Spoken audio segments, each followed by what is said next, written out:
सियासत के सबसे बड़े दंगल में सबसे बड़ी खबर, राशिद अल्वी ने इनकार कर दिया है कि वो चुनाव लड़ने जा रहे हैं। दरअसल कांग्रेस ने उन्हें अमरोहा से टिकट भी दिया था, ऐलान भी औपचारिक तौर पर कर दिया गया था। कांग्रेस की ओर से जो लिस्ट जारी की गई थी पिछली, उसमें राशिद अल्वी का नाम शामिल था। अमरोहा से उन्हें टिकट दिया गया था, लेकिन इस बार उन्होंने निजी कारणों का हवाला देते हुए चुनाव लड़ने से इनकार कर दिया है। तो कांग्रेस नेता और अमरोहा से उम्मीदवार राशिद अल्वी ने चुनाव लड़ने से इनकार कर दिया। राशिद अल्वी ने पार्टी को अपने फैसले के बारे में ये जानकारी भी दे दी।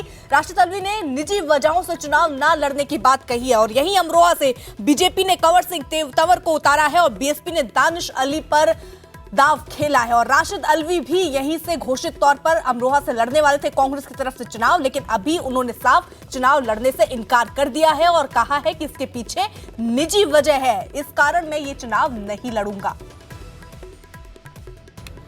तो कांग्रेस नेता है और अमरोहा से उम्मीदवार है राशिद अल्वी। कांग्रेस की तरफ से चुनाव लड़ना था इन्हें, लेकिन इन्होंने चुनाव लड़ने से फिलहाल राशिद अल्वी ने इनकार कर दिया। राशिद अल्वी ने पार्टी को अपने फैसले के बारे में जानकारी भी दे दी है। अब कांग्रेस के सामने चुनौती, कांग्रेस आखिरकार अब किसे उतारेगी?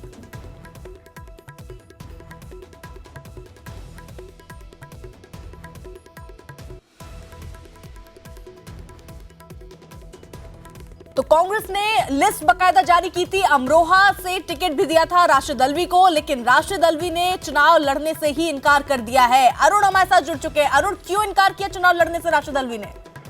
देखिए, राशिद अल्वी को अमरोहा से कांग्रेस पार्टी ने अपना प्रत्याशी बनाया था और काफी दिनों से कांग्रेस पार्टी ने उनको एक तरह से साइड लाइन कर रखा था। हाल के दिनों में जो उत्तर प्रदेश की समिति घोषणा पत्र की बनी, उसका उनको जिम्मा दिया गया था और ऐसा लगा था कि मेन स्ट्रीम में आएंगे और अमरोहा से उनको टिकट भी दे दिया था पार्टी ने।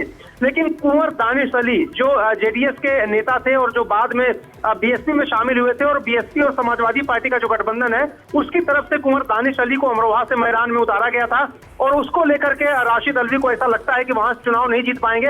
हालांकि राशिद अल्वी लगातार ये बात कह रहे हैं, उनके जो करीबी सूत्र हैं, कि निजी वजह है, कुछ निजी कारण है जिसको वो बताना नहीं चाहते और इस वजह से वो चुनाव नहीं लड़ना चाहते हैं। लेकिन ये बात उनको तब बतानी चाहिए थी जब उनका टिकट घोषित हुआ था, न कि अब जब चुनाव लड़ने के लिए एक तरह से वो इनकार कर रहे हैं और इसके पीछे डर उनका ये बताया जा रहा है कि वो चुनाव हार सकते थे। शुक्रिया अरुण।